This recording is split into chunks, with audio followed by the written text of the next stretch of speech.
Welcome here to our Let's Talk in Secret, our first pilot. We're trying a different setup during our secret music sessions. You see, I have to wear the sunglasses because of our sunshine place. This is the only place in Luxembourg where there is for 100% guarantee.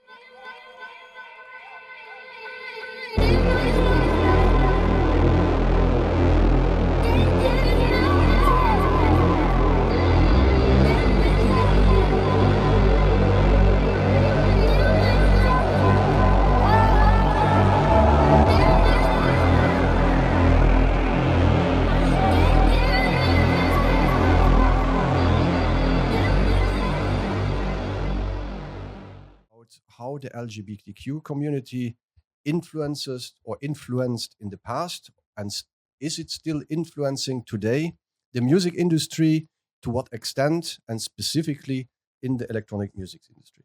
And for this, we have three guests today here, and I let them present themselves. And so I will start here with our guest from Cologne, Ezekiel. Thank you. I'm Ezekiel from Cologne, and I'm not only a DJ and producer, but also an event promoter, and that is going like for the last 10 years. Yeah. So I'm Jose Sanchez. I'm also a DJ and producer here in Luxembourg. I'm kind of also organize a party with my husband. We'll present you something in a few seconds. Hi, I'm Thibaut Milan, and Jose's husband, and we are organizing a couple of queer events in Luxembourg for the last 6-7 years, something like that. And we have like 4 different parties here for different kind of population. Thank you. So, and we are very, very, very happy to have them here to talk this topic, which is specifically now we focus a little bit on the Luxembourg market, but still, as we have now you as international event organizers, both of you. So I think that gives the knowledge in order to dive a little bit more into this topic. Perhaps for those who don't know, so I made a little bit of research how and what was a little bit of the start of the influence. So there was with the house music, the LGBTQ community in the 80s was mostly already involved in that music style. Then after came the techno wave, where there was also with club like Berghain, but Berghain exists already for a long time under also different namings, Kit Kat clubs, so different places that were known to be LGBTQ friendly, and also that the music represented that kind of vibes. We know it from the Love Bride, Friede, Freude, Eierkuchen. So that was already the different openness to everything, and also to the different sexual orientations. And furthermore, the music style influenced more and more also on the mainstream area, where we see the EDM music, or recently also the pop music, where people like Lady Gaga or Madonna even earlier was very prominent in helping and promoting sexuality in its broader way.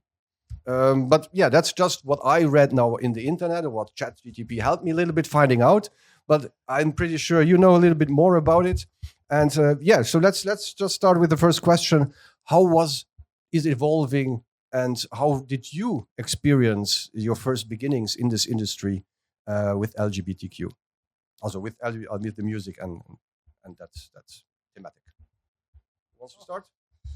Well, I think the first thing is that when you talk about the history and look at clubs like Berghain, it is basically a gay club setting and transposed over to a mixed club setting.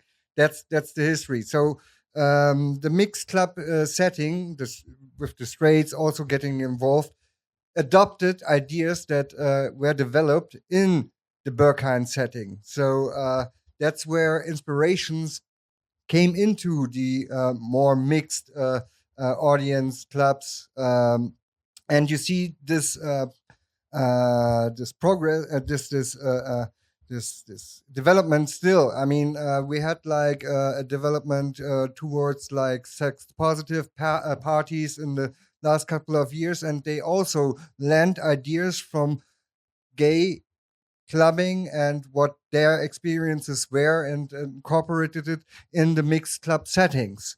I think you agree? Yeah, I totally agree because I mean everything with this gay club is it's when we check the history of the gay clubs, it's like the late 80s when the house music shows up. I think if I remember well, it was Chicago and New York where the house music started to show up, and the gay community was directly involved in it. So it was first a place where all the gay people can come in. The racism also could, I mean, you could come black, you could come white or whatever. So it was also welcoming people to end racism. Also, rich people, poor people in one same place. So this is kind of really the beginning of the house music where everyone is welcome. I think you can even go further back in history. Look at Studio 55, 54. I mean, that's disco music. Disco music is electronic influenced music, and that was being fabulous. And fabulous, who was fabulous? A lot of gay people were fabulous. They were exotic, they were colorful and stuff. So they were like a necessity for the development of everything in that culture. Yeah, and also everyone who was involved in the show business, they were all going to the gay clubs. Everyone wanted to go to the gay clubs. For example, if you do not know, you all know David Guetta. David Guetta started in a gay club. I mean, he wanted to promote house music because when he started to play music, he was playing disco music, funky music in Paris. But he was, when he went to the US for the first time, he discovered house music. And this house music he discovered, it was in gay clubs. So he imported house music in Europe, I mean in Paris, because there was no house club. And he needed to organize his own parties on Monday evening where nobody was going in club. He started with his wife actually to promote house music. This is actually where everything about gay culture, that the music is really, really involved in the gay culture. And also one thing is sure is that the house DJs from now, they actually forget sometimes where actually everything is coming from. So this is always good to remember them that house music, it's really, really gay culture. It's really implicated. And I'm actually not ashamed about that to say I'm actually gay and everyone knows that I'm gay. And I really love house music. And now actually because house is so popular, we actually forget about actually where it's coming from. But the underground culture, it's really, really involved actually in this kind of legacy of the gay culture. And you see that in each party, techno party or underground parties. Okay, let's come to the underground a little bit later. But first, because I think that has a lot of potential also to explore that more in detail. But first of all, I would like to know a little bit more about yourself and how you, as a person, entered this world. So, okay, it started with house music, so that's around since the 70s, 80s. How did you get the first? Or how was your first party where you went to a gay club and stuff like that? Or just experience? What is your experience? Well, I think it was in the 2010 era. You know, I was, I think, like at the university or something, and I started to going out in gay club in the area where I was, mainly in well, not far from here, like in Metz and something. But we were obviously going out a lot in Germany and so on because. Well, you know, it's a little bit like small at that time. Even if like I think there was more gay venue and gay plays back in the time, and it was more easy to be able to go out in such kind of venues. We were already experimenting some kind of imitation. You know, it's fine to go out in 2-3 different clubs, but they all have their own vibe. They all have their own music style and so on. So at some point, you want to also like just explore a little bit more what's different. I think at the time in France, it was really pop music, really, remixes of pop music, but with a lot of vocal and so on. It was not really a lot on the techno side, and I think that was also why we traveled a little bit to explore different kind of music trends, music movement. Yeah. So when I started my first gay party, it was a long time ago. It was a bar with a small room. It's even smaller than here. It was called Chez Mike. And and actually at that moment it was more mainstream music. It was not really concentrated house music or whatever. It was really dance music. But my first real gay party, it was when I moved to Brussels. I went for the first time to the Fuse at La Démence. So for me, from Luxembourg, you're actually going from one small bar and you go and you see for the first time the Fuse. You say, "Wow, what is this?" And I really enjoyed. I mean, the party, the music, the house, techno. It was amazing. So I was officially my first. It was La Démence. And your first experience? With a gay club. Oh, that goes way back, like 21 years ago. Back in time, it was in Hanover, and it was a club called Man's Factory. So it was pretty obvious what's happening there. It was like a hall of meat. Yeah, it was interesting. My first experience with electronic music at that time, and after that, I moved to like Cologne and got more into this pop culture thing, which slowly and steadily bored me, so that I evolved into other elements. I became like a gay punk and metal DJ for the first times. And as soon as I got involved with electronic dance music or techno at that time, that was like in 2013.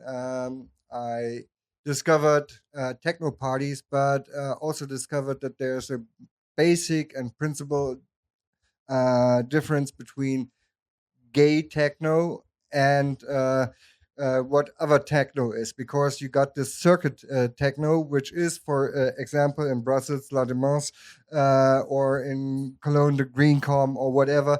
This is a different type and vibe of techno than you normally would experience with a normal club setting. So I stick to more of the normal club setting, because the music, the techno music, was more appealing to me than the standard circuit music, which kind of bored me quite quickly. So that is my development towards that.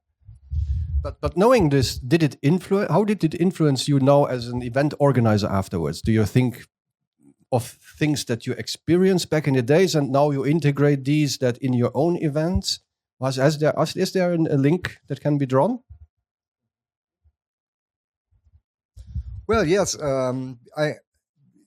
Like I said, I tried to stay more with the away from the circuit techno, and with my events, I'm trying to make a mixture. So my bookings always include like a vast variety of different DJs from different types of techno scenes, and so they meld to a nice melange of music in the end. I know where to put them. I know where they the circuit DJs have the most impact for the festival that I organize, and it always gives a nice melange, even for all the people that have never heard those gay DJs before.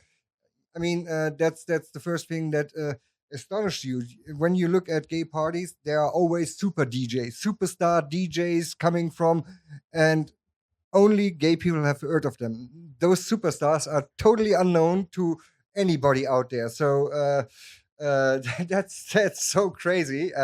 And then you bring those two worlds. Let's put it that way, together, and it still connects quite nicely if you do it right. Yeah, and also maybe people will not like what I will say. This kind of DJs actually from the circuit festivals, etc. They are really known by the gay community because also they show their hot bodies and they're actually really trained, fitness, etc. This is actually the image that also goes with the circuit music.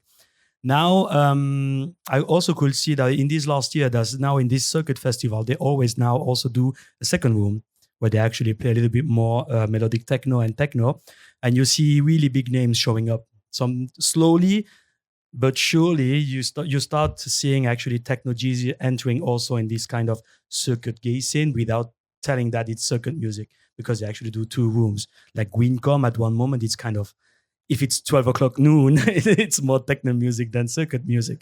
But I think there is an evolution in the gay community because maybe the people also they feel like bored because circuit music it's really a repetitive beat with it's kind of a mix between house, techno, and trance music. You have actually high synthesizers all the time, and the beat is always the same. So at one moment, it's kind of boring. I also bored myself sometimes when I play that kind of music. Let me just dig into that topic a little bit more. Is it a good evolution? Is it something that the community likes, or is it something we have to accept it? Of course, it's always good that there is an evolution in music. Otherwise, we will stay. We will still continue doing boring music with the same synthesizers. I mean, music, it's all the time evolution. When you see the festivals where they are going now, like Afterlife, Tomorrowland, even if now people, they do not like Tomorrowland, but even if you are a techno fan, you will find your stage. There is always evolution everywhere, also on festivals. You will find your place.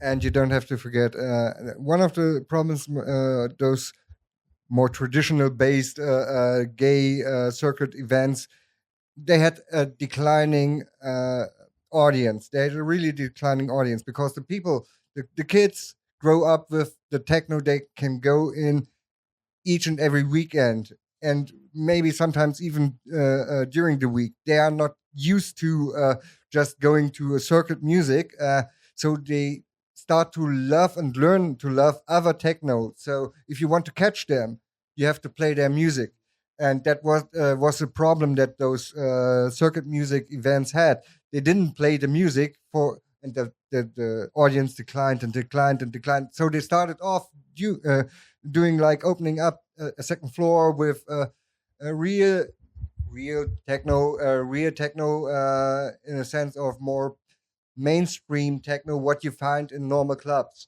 in normal settings. And now they're kind of revitalized, not back at the peak, but they're getting back. Okay.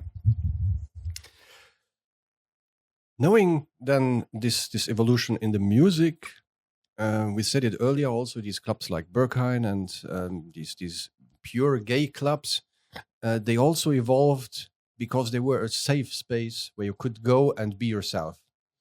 Is that still today the case? Is that more available? Is that something you plan as an event organizer even to do already today? You hear a lot of things with these awareness teams and stages and people. What is the position as an event organizer? I think every time we were working on the different kind of party, we were always thinking about like how to create, not necessarily like thinking about designing a very specific safe space, but that was obviously the idea to be able to give a time and space where people can be like their true self, whatever they want. For example, we have like a men only party which is more focused on giving gay men a place where they can cruise and so on, which is something that you cannot find easily in Luxembourg. So that was also one of the main idea when we did that party. So every time we try to spot like, okay, how we can offer something a little bit different, because yeah, sure, you can go to any kind of club if you want to just enjoy the music and so on, and you probably will not have any kind of very big issues, especially in Luxembourg, but there's still a very big difference between feeling fine and feeling completely able to be your true self in a space, you know.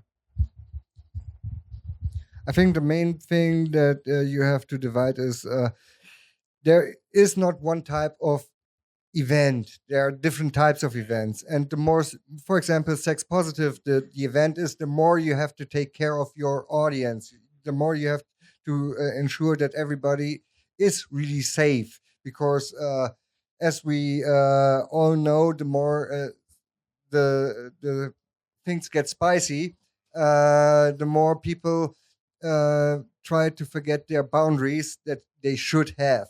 If it's just like an outdoor event with caipirinha and some beach sound, you still want to make them feel safe, but it's a different approach. You don't have to like have an awareness team or whatever. That's you can't say electronic music has always the same requirements towards awareness, and that's what you have to figure out. I mean, you have to ask yourself, what kind of audience do I attract? What kind of flair and vibe do I want to transpire with my event? And then you have to decide how to approach this to make it a nice and safer space for those that attend your event. That's how I would say it. Yep. Yeah, definitely. Like some of our events are more, let's say, intensive in that regard. Like we know that it's a very chill event. It's a very like the population we have at that event, the attendance we have, they require less attention on that topic, and let us focus on something different. Yeah, it's completely depending on what. I think it's depending on your crowd, but it's also depending on what you want to create as a party. You know, what's the concept of your party, what you want to offer, and you need to tailor then a little bit on that. But is it easier today or more complicated because there is more openness, there is more people feeling I belong to that, or I feel this, or I feel that. So now you have to take care of more nuances than before. It was more generic. I would say it is depending on who your audience will be. Because, for example, the gay community has a different approach on how to flirt, for example, on a party. And that is not okay with like a mixed audience. It is like in a mixed audience today, don't touch, don't get too close. Gay people are sometimes used to getting closer, dancing, and just observing what the reaction is. If the one is going away, then I'm done. But you have another approach on how you interact with people, and from there you have to consider what you can do to make them all still feel safe. So it depends on your audience. You can't mix up mixed audience with a gay audience with like a beach club audience. All different kinds of they come for a different reason. And Let me then just dig into that. Do you have then to narrow down your event so much that you really have one specific audience? no, eventually not, because those are special interest parties. I mean, everything that every sex positive party, for example, is a special interest party. A gay party is a special interest party. You have to, if you want to have a broad event, then you put in the music in the focus, and not we have a dark room or we have this that. So you can have a nice like beach event, and it is not that complicated, but then you have a broad audience. But as soon as you have like a certain setting that you want to transport with your event, then it gets more and more complicated. Here in Luxembourg is a little bit more complicated. You have a larger scale. Luxembourg, let's say 5 years ago, when we was working with another friend, Davide, we were talking that possibly gay people who could attend a gay party like like we were doing fairy tales on the time. Let's count 1,000 people. Okay, possible guys who could go out. Maybe now with we had these years, I would say maybe 1,300 or 1,500 people, gay people could go out on a party, but not everyone recognizes on the party that we organize. When we organized the Banana, it was more a mainstream party, and there was fairy tales, was the circuit party, and Wolfman only. It was more techno and melodic techno party. We could read on the comments on the social media that there are still people in Luxembourg who do not recognize on not of those parties. They do not want to go out. So when there was COVID, we had one gay bar who closed. After COVID, there was no gay bar anymore. So at that moment, okay, there was only one party. It was the Fairy Tales party. Okay, there were lots of people going, but there was not these 1,000 people or 13,000 people. It was maybe the 400, 500 possible people going out. So you see, you actually say, okay, you organize this party, but they go there because there is nothing else. So because we could see that mainstream party, circuit party, or Wolfman, the customers are really not the same. So you really see that still in Luxembourg, as it is a smaller scale, it's a little bit more complicated. But you say there also something very interesting that that there is not more clubs, but also that it's not more known. So how would you then qualify now after Corona? We have now 2 years after. Is it taking back? Is it coming because the LGBTQ has nevertheless, I think we can say, a little bit of a hype, a little bit of a positive recognition. Is it now also in the events recognized? I will talk now for the two worlds because I'm actually also DJing for straight people. So when Corona went over, I mean, the parties were amazing. I mean, it was the best party I have done. Even if it was here at Apotheca or the gay parties we organized, it was really, people were going out to party hard. But then after a few months, it started again like it was before. You know, people, they don't want to go out or they are kind of boring going to clubs. But we had now another gay bar open in Luxembourg. So even if he opened, he actually had some issues actually because we could see that not always the same faces going there. And the faces we know who were coming to our parties or on the previous gay bar, they're not going out anymore. So we kind of lost these party people because for Corona, they actually slipped. I mean, they are not going out anymore. They want to go relax life. So we lost lots of people like that. Yes. But I'm not sure it's only about the COVID. Obviously, the COVID changed a lot how people are going out, how they entertain themselves, how they are consuming music and parties and so on. I think also like whatever comes after, like I mean the different economic crises, the war and so on, also had a lot of impact on how people go out or not. I mean, like just budget wise, also especially in Luxembourg. Sometimes people cannot just go to all the party they were going before, just in terms of the budget, because of the drinks and the entrance and everything. Like all the costs are rising. So even for us organizing it, we saw that over the 6 last years, probably all the costs doubled globally. So it has also an impact on how much money we ask for the entrance and so on. And so, yeah, I think at some point it also had a big impact on how people, and that's why I think we had the people that we saw in the past not returning to the party or change their way to consuming party. At the same time, we see also a lot of new faces, as you said. So I think that's also something good about Luxembourg is like you have a continual renewal of the scene and of the people, because like it's such a platform where people are coming and leaving, and they are coming here and live for like 6 months to 2 years, something. Then they move back, and then there's new people arriving, and so on. So yeah, the challenge is more about like how you I wanted to target, but how you get known to those new people also. Well, let's give the word to Mike. Yeah, well, there have been some evolutions even before Corona. I mean, like I told you, younger people are tending to be more interested in normal techno and stuff, and especially in Cologne, it's like uh, they felt safe even outside the boundaries of a gay club. So that's the reason why gay clubs are kind of disappearing from Cologne, and there were gay discos and stuff. Nobody needs them in this context anymore.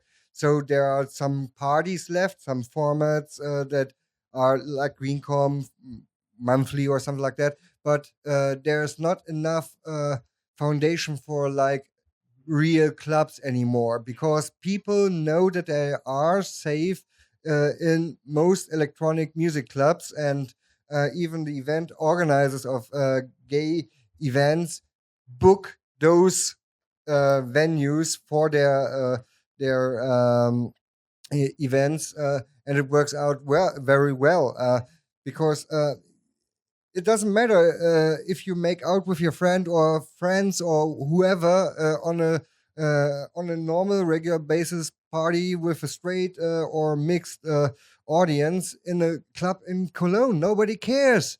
Nobody cares. So why would you need like a special safe haven, like a special club which is only dedicated to gay people? So that vanished. There are only like small bars with a tiny dance floor for like 25, 50 people. That's it. Everything else is gone because nobody needs it anymore uh, in that scale. Like Lulu, for example, which was famous all over Europe, which was the big free floor gay disco in Cologne.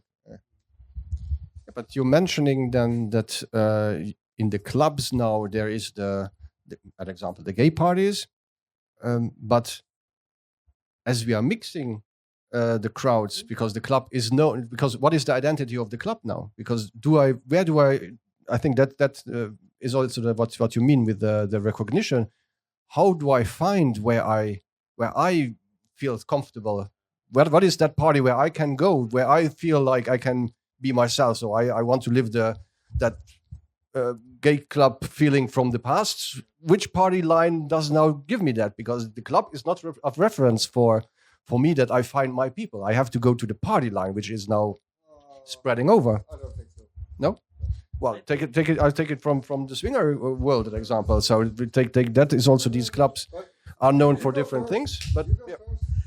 That's why we are talking back against the legacy of the house music. That this legacy actually, that the house music make everyone welcome in the clubs, straight, gay, black, white, that everyone will feel safe. There are no rich people, no poor people. This kind of legacy has been lost on house music, but has been transferred to the underground music. So everything what is clubbing now about techno or melodic techno or whatever, who actually the gays are going there, street people, they go as well because they all want to, I mean, it's gay. I mean, the gay community brings the best music out. I mean, everyone wants to go to the gay club because they have the best music. I mean, the electronic thing has been born in gay club, and it will, I mean, always be like that. So that's why the underground is actually now the best place to go out, on my opinion. Regarding the safe space, I agree that there's a lot of places now you can go without fearing of the consequences and so on. I think that's very true for us to talk about that, like as gay white men mainly. I think it's very different for other people from the queer community. For example, we were doing a men only party, and for us it was like obvious that well, it's for men only, and if you're identifying as men, that's fine by us. But that's not enough to create like a space where a trans man feels welcome, you know. So that's also something that you have. I wouldn't say unlearn, but it's more like you need to put in perspective. Like, okay, that's how I feel, and I feel very comfortable to go everywhere. But is it the same case for anyone in the community? So I think we still need safe space, probably less than before because there's more acceptance from the society and so on. But I think it's still needed for some. And I think you made a really good point on how do you know where you can go out and feel safe. I think that's why there's still a need for example, here in Luxembourg, we have the Rainbow Center. That's a good place to go and meet people and talk with people about, okay, where you're going out, what the things where we can go and so on. I mean, everybody going out has kind of a responsibility to get informed himself. I mean, okay, we can say, oh yeah, gay clubs are a safe haven. No, go as a freshman into a lab in laboratory in Berlin. It's not really. It's like fresh meat thrown into a den of lions. No, you have to inform yourself, and clubs have a reputation. In Cologne, the clubs have a reputation. You know where you can feel safe, and you know where you might be more careful. You just have to ask the people. I think that's the thing. Like, you need to first meet people to be able to talk with them about that, and then. So we're coming back to the real meeting people. So going away from the digital world of virtual chats and having to, as you mentioned, now the Rainbow Center or other meeting places where you meet, or the gay bar, if you just go out for not only just for meeting people, but eventually just to catch up with the barman. What is the latest party? Where's everyone going? I don't know. So is that also a trend that you follow up then and try to get, because you said it yourself, it's a challenge to get the people together. So how do you get them, or what is your actual way to do it? More promotion, like crazy, flyers, stickers. I don't know. What is the way to get them together? Because you also mentioned then the underground is the common denominator now for the whole LGBTQ community. So when you want to have something a little bit more to your tastes, underground it is. But is at this moment, specifically through the hype of this LGBTQ, is it not becoming a brand? I put LGBTQ on my events, so now I attract these people. And I play mainstream like everyone else. People come here, might be just work for 1-2 times, but but if there's a lot of events that just exist from these things, create and burn. Is that a threat?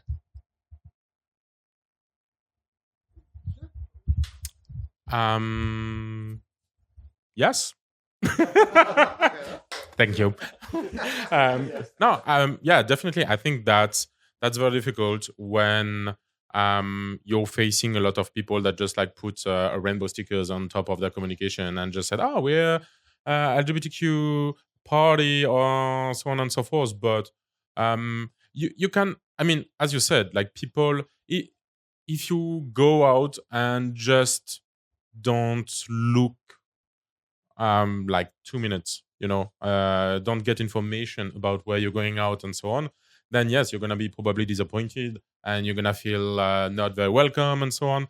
For example, in Luxembourg, there's a couple of events happening where they said they literally put a rainbow sticker on their event, on their communication, and then when you scratch a little bit, they are like, "Oh yes, we are LGBTQ friendly." And then when you scratch a little bit, it's like, "Oh no, we're just straight people and we really like gay money, so we just put a rainbow stickers and that's it." And yeah, you will not probably feel very well. You're gonna be maybe okay. You will probably have like a very wonderful night, but it's also about, like, as you said, it's not sustainable. It's probably like an event that's gonna be burned after a couple of years, and it's also about, I think, behind that, there's no people that are really wants to create something for the community. That's what we try to do every time. It's like not just doing something not only for the money or for the sake of doing music and so on, but thinking about like what we can offer, what we can give back to the community in a certain way, like by doing all those events. In the end, it's like with everything in life. You can put a awareness sticker on everything. You can put a green sticker on everything. Get informed. Get fucking informed, and trust the mouth of speech of mouth and stuff.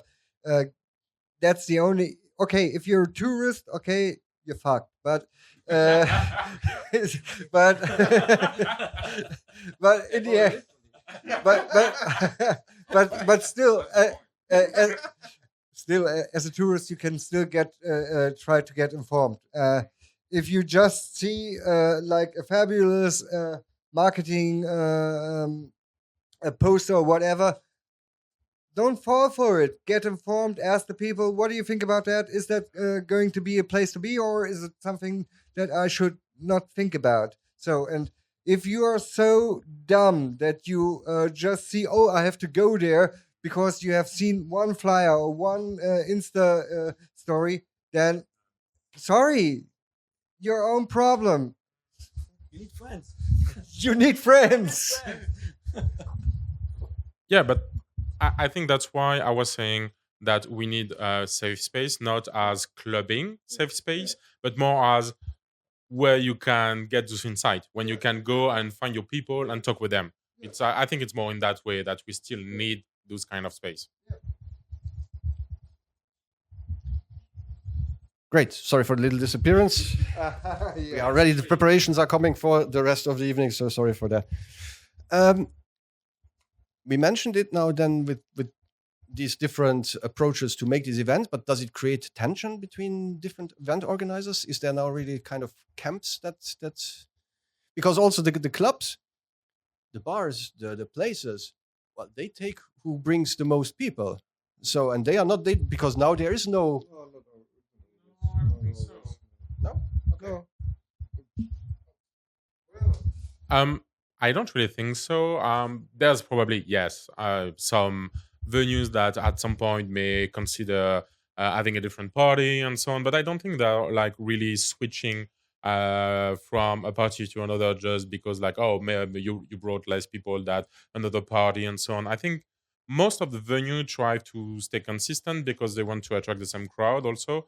At least we were always, well, we get lucky to work mostly with venues that, even if one of the party doesn't succeed really well, they're going to keep with that. And then at the end, they're going to be fine because it's even between all the different parties. Because it's also difficult for a venue to have a complete different party because people, especially in Luxembourg, I don't know really well elsewhere, maybe less elsewhere in the world. But in Luxembourg, people really identify the venue and not the party concept behind. So, for example, a lot of people think if they want to go to a circuit music party, they're going to be at Lennox because they used to have like the fairy tales party and so on. If you throw a completely different party, if you go for a very techno party, they're going to be completely fucked and lost because they will be like, what the fuck? Well, what that kind of music? That's not what I'm used to have in that venue.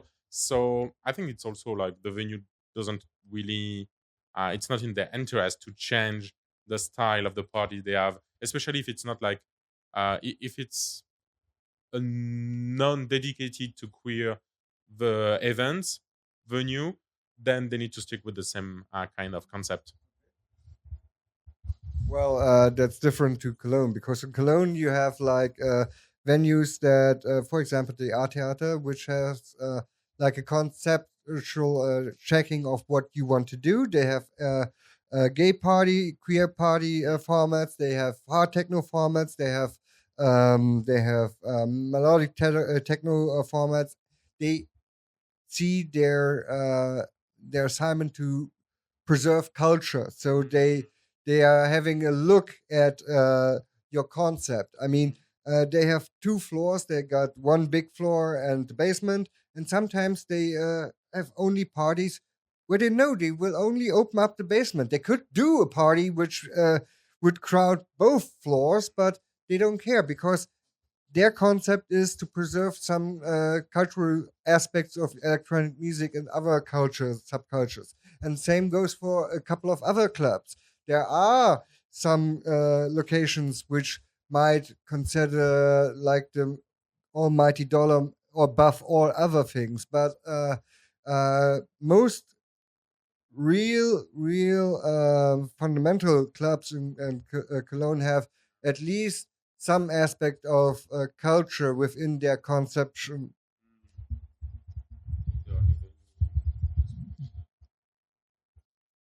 Well, that said, then during our research for this podcast, there were a few questions that came up in our team, and one that was particular of interest was about the laws and regulations that these days force businesses in any kind to have a kind of an gender equality or a kind of a quota in their well, in the business environments. Is this something also that translates into the DJ world, into the event organizing, that you have to have different? Okay, I have to have at least one girl or at least one drag in my event lines. Is that something that you have to be a little bit more taking care of today, or is it something? Okay, I do my gay event, I have my friends. This is the event. Take it or leave it. I mean, the more DJs you have, the more flexible you are to spread it around all aspects of human beings. If you can have trans and you can have whatever DJs there. On the other hand, you always have to think about like if you have a quota, there are like 20% of all DJs are female at the moment. So if you want to fulfill the quota, it's not 50-50. It would be 8-2. So which quota are we talking about? I rather take those sounding good than those meeting a quota. Now, yeah, of course, you are under pressure to have like to give more people a chance and to look beyond your own boundaries of friends that you used to work with. But in the end, the music is that what counts for the people. So, and Is it today the music? Is it not the show? depends on what kind of. I had to talk about that. I had to talk about that yesterday. You saw it, I guess. But the thing is, depending on what kind of event you organize, it's either event or music.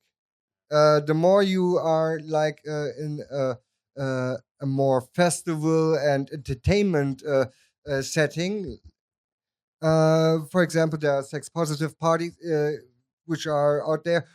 They have a focus on what you experience there. The music, you can replace those DJs. In the end, people go there for having a different good time. So, and if you go to events where the music is more in focus, it shifts. It totally shifts. There are two different parties where there was a difference. So we have this famous circuit party.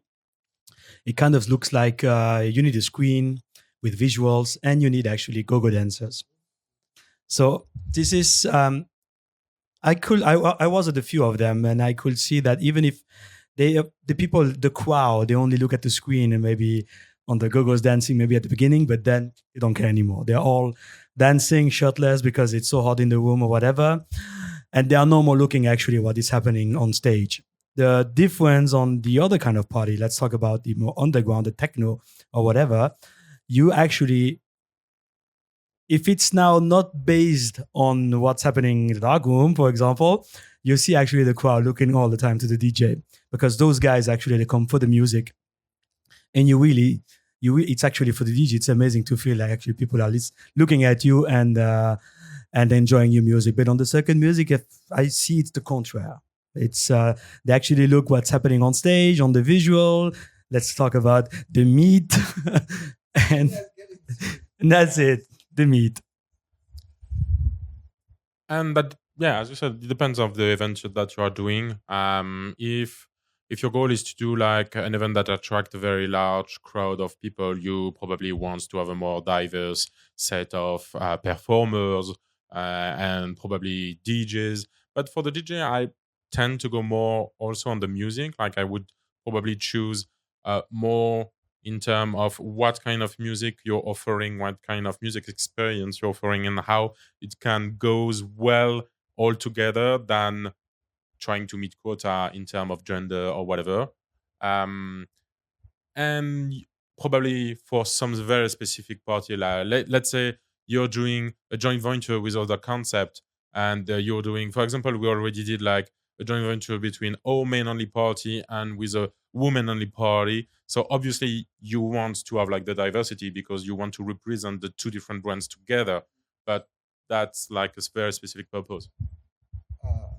But the problem is because people are tending to make like or establish a certain quota, and it is hard with female DJs, and that's one of the reasons why in my area the prices of female DJs have risen far beyond the average of their male competitors, if you want to say that in a way, even sometimes double and triple the amount that male, because you must take them. There are if you want to have like a female DJ from that field, you must take them. There are not that many out there on the market that are good, so they can take whatever they want, and they do it. I would do it myself if I would be in the position. But that's why I say I'd rather stick to,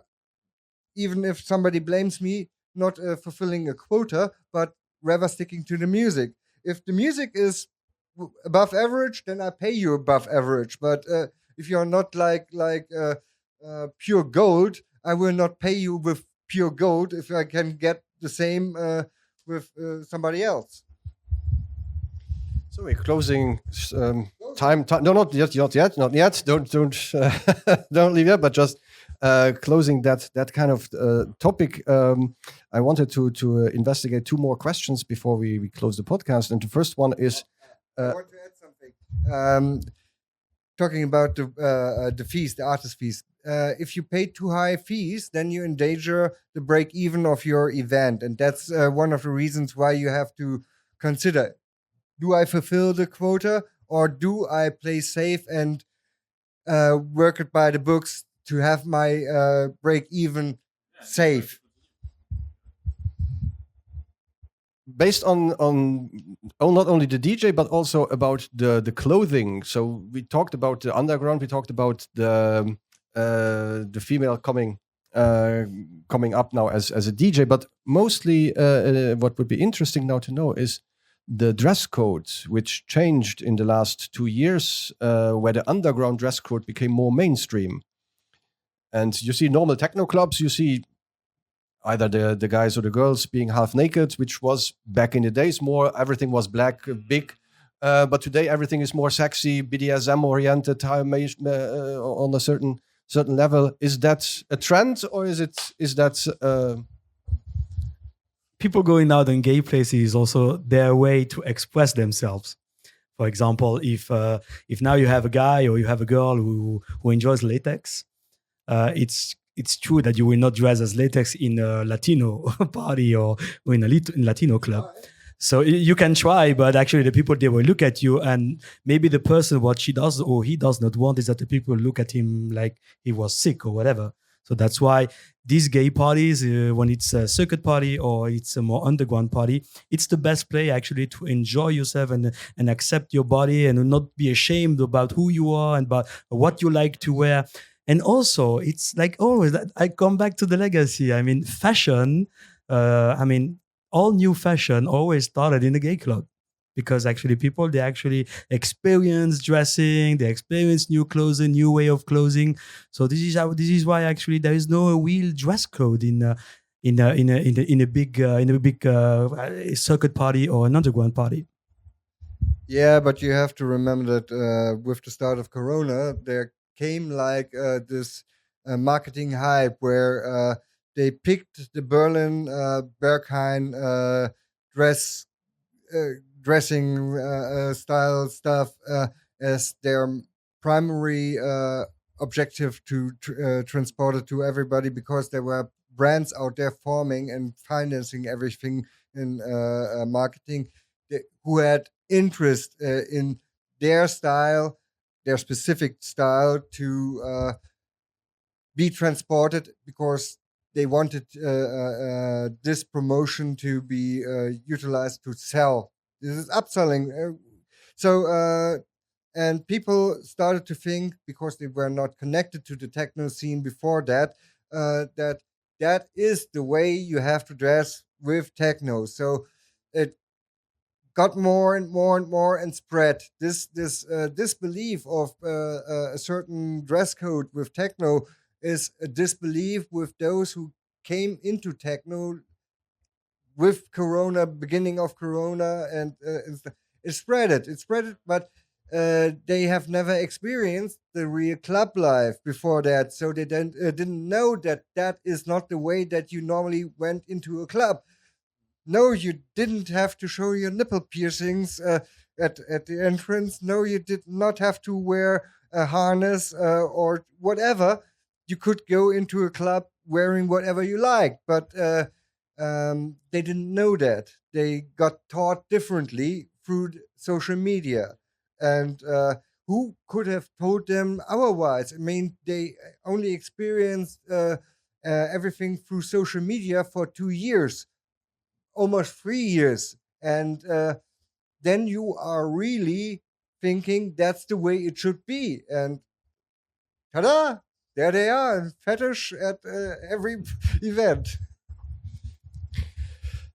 Based on that statement, so let's then close the round with the last question.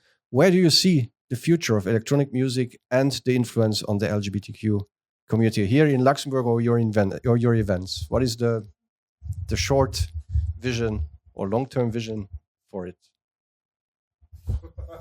The music will always find its way to have an evolution, and the gay community will always need music.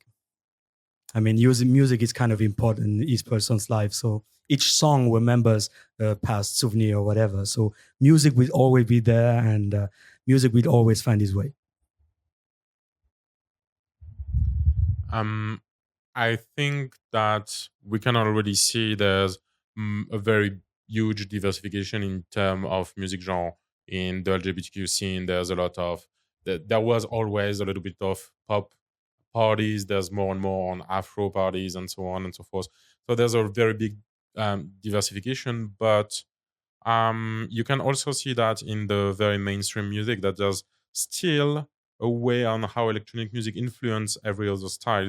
Like when you're going to a party, there's always like, okay, it's probably a pop song, but it's not like the blunt pop song that you have from the EP. You know, it's just something completely remixed, something redone with an electronic twist. And I think it's going to be more and more like that. You can see a lot of artists experimenting about like how you can mix electronic music with any other kind of genre. So I think there are going to be a lot of experiments like that. It's going to create like probably some very weird new subgenre of electronic music. It's going to be fun, playful. But I think it's going to still be there in the queer clubbing. Like it will always be, and it will be always some kind of electronic music. So, Mike, your point of view? My point of view, okay. There will always be special interest parties, and like I told you, to me, gay parties are special interest parties, and they will be there for a good reason. Because if I want to, for example, flirt with other guys, then I know the best place to do that might be a gay party if the music is right. So there will always be like a place for special interest parties, and they can be all kinds of special interest parties. Like there are mixed audiences that enjoy like I don't know, swinger parties with DJ and stuff, and therefore it will continue to evolve, and I guess that elements will still move from one side to the other. Like I told you in the beginning, that certain elements that we now see in mixed audience parties came from gay parties, and on the other hand, there will be elements maybe that go over to the other side. We will see. So that was it then. So that's all we can say about the future of LGBTQ and electronic music. So I think it's safe to say both go hand in hand, both have a history together, and the future will keep them together. And there's more exciting things to come on every end, maybe on events, maybe as a DJ, showing and experiencing and giving an extra things to experience for the user, and this both nationally and internationally. So, and to close the round, I would just ask you: is there anything where we can see you? Any event that we can share with our community? Thibaut, anything? This Saturday, you're all invited to join us at Lennox Party. We are doing like a very big circuit music. Sorry about that. And later, a little bit more melodic techno. Yeah. We have 3 different DJs, and it's gonna be for the closing of the Pride. It's gonna be like in the the things for me that still be like feels like a real club in Luxembourg. That is the closer to that discotheque that you can have in other country. And otherwise, you can find us online anywhere on any social media. So, of course, I will play to this gay party on this Saturday, but next week I will go to Cologne for a boat party for the Cologne Pride. It's actually, yes, I will play with, Mike. The world is so small, and in August you can catch me in Nice and also in Malaga. Let me think about it. Tonight, I'm going to play. I'm going to play here tonight. After that, I will have a couple of releases, and I think I will return to Cologne somewhere in August or something like that. But first, the releases. So that's where we will see them tonight. We will now spin the wheels and start with the first DJs, or they're playing upstairs, so we have to check that now. And you will see us next week again in Cologne with the Bass and Buzz, and podcast also from About Techno and from Mike. And so thanks very much for Thibaut Milan for giving us his insights on the event industry, on José Sanchez for having his experience on the DJ side, and Ezekiel for his insights in the gay event organization and DJ world. Thanks very much for being here for this first pilot. Thanks very much for sharing all this information. I certainly got a lot of new input, new point of views that I really appreciate and take home. If you have there at home some questions that you would like to ask, leave it in the comments. Drop us some lines in the social medias, and for all the rest, come here to our events. Don't forget your sunglasses, and see you next time. Goodbye. I want a story picture.